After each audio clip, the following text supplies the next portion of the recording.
Hello my dear friends, and welcome back to my channel. How are you doing today? Ready for some new drama?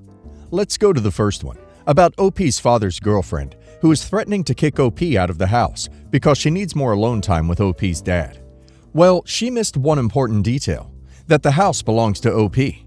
Listen to the end of the story to hear my insights on the situation. Enjoy the stories, and don't forget to like and subscribe. And of course, don't forget to leave a comment. I bought my house from the council with a huge discount in my early 20s. House prices went insane. I have a great job, and now I have my own house mortgage-free.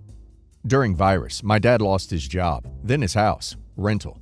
So I let him move into one of my spare rooms, December 2021. In January this year, he met a new woman. In May, I also allowed her to move in. I explained to my dad, they have 3 months to get themselves sorted, then move out. On Tuesday, they're out doing whatever, and Janice messages me. Listen, you need to move out and let us live our life. Are you not embarrassed to be 33 and living with your dad? Start looking into rentals, please. We're giving you 2 weeks to pack up. Don't talk to us about this. Your dad is embarrassed by the situation and would prefer you just act like an adult. I reply, my dad said he was embarrassed and wants to kick me out? She replies, yes, we're fed up not being able to live our life. We cannot be alone in the house. Maybe we want to sell the house. Either way, pack your stuff and go. I reply, my dad said maybe he wants to sell the house?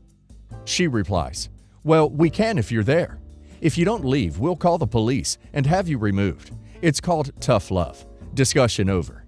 I reply, okay, discussion over. Let's see how this plays out. She replies, excuse me? I'm trying to help you, but you're too stupid and entitled to see it. Start packing now. I want you out tonight. Enjoy the cold, cheap rental you end up in. I reply, you probably should have checked who owned the house before you revealed yourself to be a two-faced money-grabbing bee. Have fun trying to get back in tonight. I forwarded Dad screenshots of your messages. Long story short, they're both getting kicked out and about to go into an Airbnb till a rental is sorted. My dad said he didn't know she was sending those messages. I told him to leave her, but he refuses. He says I'm heartless for forcing them out onto the streets. I said they're both adults and we'll figure it out. Am I the a-hole for kicking them both out? Important info. My dad was lying to Janice, telling her he owned the house and I was his useless son. Well, sounds like OP's dad is a loser, lying to his girlfriend to make himself look better. He was embarrassed that he was relying on his son's generosity, but that is not an excuse to lie. Sooner or later, truth comes out. Well, Dad has made his bed. He can lie in it now. Let's see the community's opinion. Zealous Ideal Notice 90 says, not the a-hole, the entitlement of that woman, dear Lord. I think you were fully justified in kicking them to the curb. I sure as heck would have. You let your father move in with you, I'm assuming rent-free for almost 2 years. If he hadn't gotten so comfortable, he'd have the means to move out, and the audacity of him to move a girlfriend into your house. Trackless Tender says, not the a-hole, the girlfriend way overstepped. If you had been living with your father instead of the other way around, it still would have been his place or responsibility to talk to you and give you a deadline to move out, not hers. She sounds like everything you called her.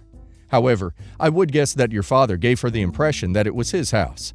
He probably didn't come out and say it directly, but perhaps being embarrassed to be living with his kid, he made statements designed to lead his girlfriend to believe that you were the one living there rent-free. My guess is that both needed to be splashed with a bit of wake-up reality, which you provided. Garamond7 says, not the a-hole. Honestly, I don't see a problem. You gave them 3 months, in May. They should be moving out very soon, even without this confrontation. They should know this and have a different accommodation prepared. It's not your fault they don't. I, 30 female, am getting married to my fiancé Alan, 33 male, in December. My fiancé was married to Amy, 34 female, before me, and they had a son together, Jay, 17 male. Amy and Alan slept together at a party when they were both 16, and Jay was the product of that. They tried their best to make it work for 5 years, but then got divorced as Amy had cheated on Alan. Now coming to the issue. I met my husband when I was 25 and he was 28. That's nearly 6 to 7 years after his divorce with Amy. But Jay seemed to think of me as the cause of it. Alan and Amy have decided not to tell Jay about the real reason of their divorce until he's legally an adult. Because of that, He seems to believe that if he pushes his father and mother together, they'll get back together. I have nothing against Jay, but his actions really hurt me, and he's so full of hatred for me. Initially, I tried to be a second mom to him, but he didn't like it, nor did Amy, which I understand. So I stopped trying and treated him as a friend instead. But he talks down to me, calls me homewrecker. But last week, his friends all messaged me harassing me and asking to send them my OnlyFans, which I don't have, since I'm hot and a lot of other explicit things. This has hit the nail in the coffin for my fiancé. My fiancé is furious at Jay and wants to uninvite him from our wedding. So do I, but Amy is against that. She thinks I'm being too sensitive and believes that this is normal teen behavior. I don't know if my dislike for Jay is clouding my decision. So please tell me, am I the a-hole? I think OP's stepson's parents need to be honest with him. He's old enough, and since it has been 5 years, it makes me wonder why he thinks OP is the homewrecker. Wouldn't really be surprised if all the hatred that OP's stepson has for OP really comes from his mother. OP should not have to deal with this, but I would take a real hard look at who OP is marrying, given that he has allowed his child to get to this point. But uninviting him from the wedding will make the problem worse, not solve the issue. His dad needs to talk to him and tell him the real reason why he divorced his mother. Let's see if the community agrees with me. Not Musician says, not the a-hole, but uninviting Jay is not the solution. He's 17, and Alan and Amy still haven't told him why they divorced. He is far too old for this behavior to be understandable. If your fiancé allows you to be treated this way now, it will only get worse once you're married. Alan needs to fix this. Aggressive Cup 8452 says, not the a-hole. He's 17. He's old enough to know right from wrong, and he should know the real reason for the divorce already. He's harassing you, and you're supposed to turn the other cheek? Alan should have stopped protecting Amy a long time ago. They both enabled Jay to keep treating you like this, not the a-hole. Throwaway 51276 says, not the a-hole. Until his mother owns up to the real reason they parted, you'll continue to be the bad guy in this situation. You've tried to form a relationship, and Jay isn't interested, choosing to hate you without having all the facts. Personally, I don't think you should ban him from the wedding. I think there should be an invite, and he should be told that you both want him to be there. But if he feels too uncomfortable, or if he can't be there and be happy for you, he can choose not to attend, and there'll be no repercussions. Then it's his choice, and not something you're forcing on him.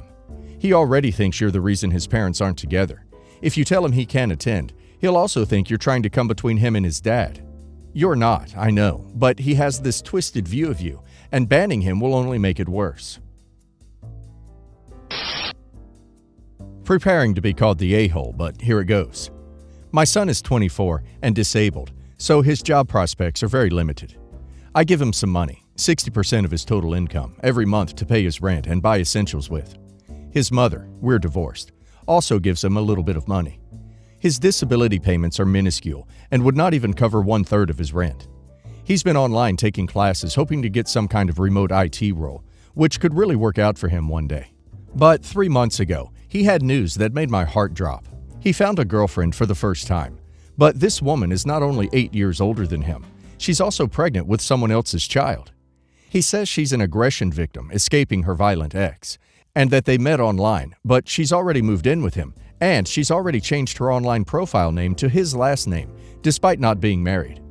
He said she did it for safety reasons. Now he's excited to be the father of her baby and start their lives together.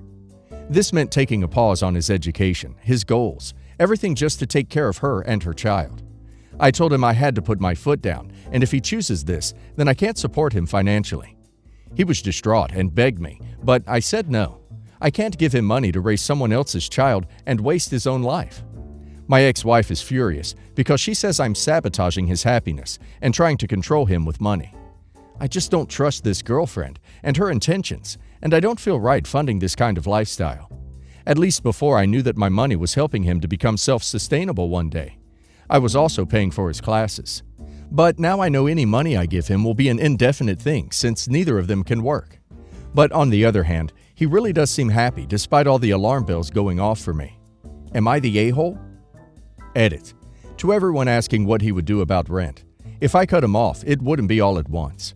His 2-year lease is ending in October, so I would naturally end rent payments there, and he'd have to find a place he can afford himself without me as a cosigner.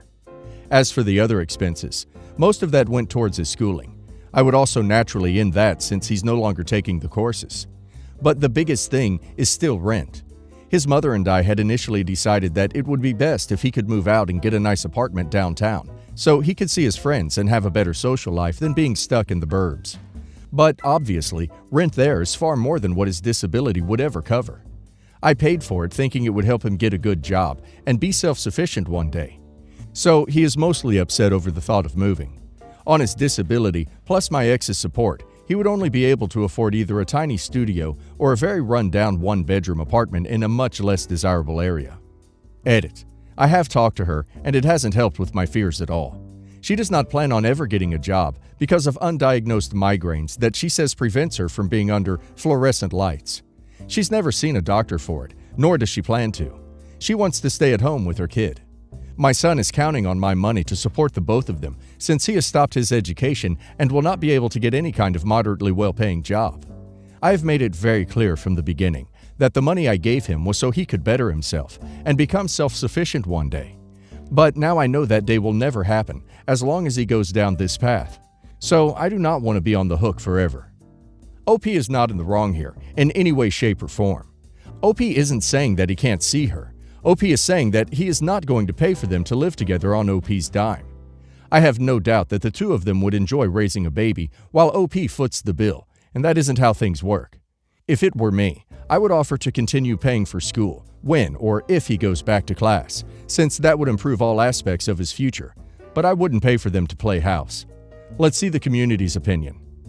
Pride Ducking With You says, "Not the a-hole. He can't afford to care for himself. You are still doing the bulk of that. He seems to have been pursuing a way to one day actually not be reliant. But instead, he's planning on putting that on a back burner, so you can provide for a child that isn't his and an aggressed woman who has nothing other than what he provides, which mainly comes from you. I bet if he couldn't provide for her, Miss Thang would be out of there ridiculously quickly. But if she really cares for him, then maybe she will stick with him through poverty. So you would be doing him a favor by taking away his allowance either way. If you don't put your foot down now, you can look forward to years of providing for your son and his bad, irresponsible decisions." Death Bahamut XXX says, "No a-holes. I don't think you or your son are the a-hole, and it's hard to guess on the girlfriend without more info. But if your son can't support himself, he shouldn't be trying to support someone else and their kid." Edit. The girlfriend is definitely the a-hole, since she has no plans to get a job or help support herself or her kid. Now Skyon says, "Not the a-hole. She's going to bleed him dry, realize he can't provide for her kids, and then trade up for the next guy. He should have stayed in school." In January, my fiancé proposed to me, and we had an engagement party to celebrate. During the party, my cousin, Olivia, met my brother-in-law, and unknown to me, they hit it off. Olivia and my brother-in-law have supposedly been talking during the virus and hooked up a few times before. My brother-in-law really seemed to like her. My in-laws invited us over for a dinner a few days ago, and my brother-in-law was there with Olivia. I was shocked to see her because I had no idea they were dating, and neither did my fiancé. My fiancé asked them how they met, and they were all, "Actually, we met at your engagement party, so we should thank you guys for getting us together." The thing is, in January, Olivia was still with her long-term boyfriend, Josh, and they only broke up in March. After this whole thing blew up, I even contacted Josh to confirm this. When we got home, I told my fiancé about Josh. He was obviously pissed because she was misleading his older brother, and he ended up calling him and repeating what I had told him. My brother-in-law asked to speak to me, and I confirmed, but I also warned him that ever since we were little, my cousin was determined to find a rich guy and be a trophy wife. For context, my fiancé and his brother are trust fund babies. My brother-in-law ended up breaking up with her and called her a cheating gold digger at some point. My cousin called me in tears, demanding to know what I said, and I was honest and said I told him about Josh. She was pissed at me and cussed me out. She said she hoped my engagement failed so I knew what it was like to lose my soulmate and that I was a meddling bee. My aunt, her mom, also called to shout at me. I told my sister what happened, and she said I should have just stayed out of it, and brother-in-law would have figured out what type of person she is on his own. I probably didn't need to mention the trophy wife part, but I do think my brother-in-law had a right to know. Also, it did look like they both really liked each other, so maybe I did ruin what could have been a great relationship. I'm not sure. Was I the a-hole? Edit. I mentioned this in the comments, but I thought I should add it here too because not everyone reads them. But the trophy wife comments aren't just comments she made as a kid. She still makes them. She actively hangs out in areas where she knows rich guys hang out to try and find a rich boyfriend. She met Josh at one of these places and would brag about how rich he was when they first started dating and got mad when it turned out he wasn't. When she found out my fiancé had money, she joked she would steal him from me and be his trophy wife. Sorry for not being clear. I think OP needs to be prepared for her cousin and aunt to be pissed because OP took away their meal ticket. Also, OP's fiancé is the one that told brother-in-law. OP just didn't keep the secret from her fiancé, which I think is a good thing, and he made the choice to call his brother. Let's see if the community agrees with me. Ultrafolioa says, not the a-hole. Cousin does seem to be a cheater considering she was hooking up with another dude behind her then boyfriend's back, and he had a right to know that. But I would say that maybe she wasn't in it for the money with brother-in-law, and unless you knew that for certain, maybe not bringing that part up would have been better. Serendipity JK says, not the a-hole. From the post, it sounds like she did cheat, and your brother-in-law obviously thought so too. Otherwise, he wouldn't have broken up with her. You probably should have had more tact when it came to the trophy wife comment, but I do still think your brother-in-law deserved to know.